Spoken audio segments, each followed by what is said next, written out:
For today's video mga katropa, so karon di ay mag-wiring me. Amo ang materials, material, wire o pliers. So dili jud di ay lalim imuhang trabaho kung naa kas kuryente.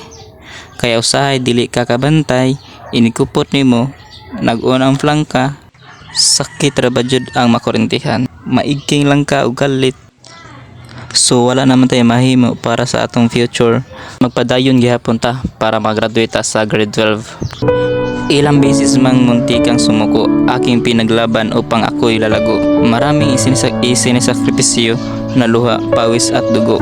Hindi susuko upang makamit ang gusto mo patungo sa pangarap na ito. Kapag ako'y kinakabahan, ang Panginoong Diyos lamang ang aking sandigan, dahil siya lamang ang makakapangyarihan na tulungan ako at gagabayan patungo sa aking pinaghirapan.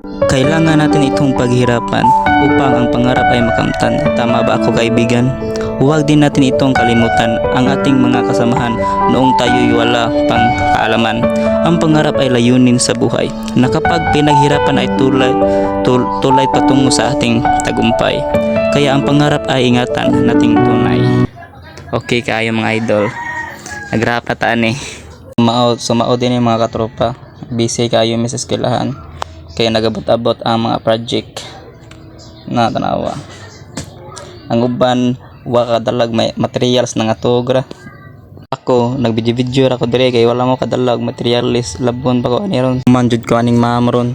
Nahadlok unta ko pero nabagis ko kay nakit-ana ko si Jason X nga gikatulgan ra ang project.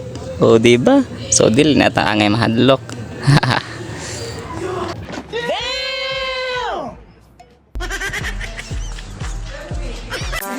Astig na nga. Ano yun, ibalik si ma'am?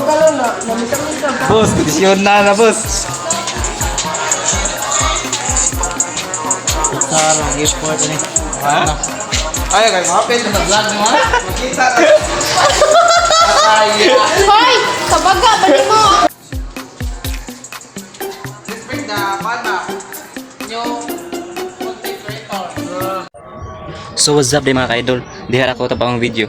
Paki-follow at paki-share mo sa video. Daghang salamat.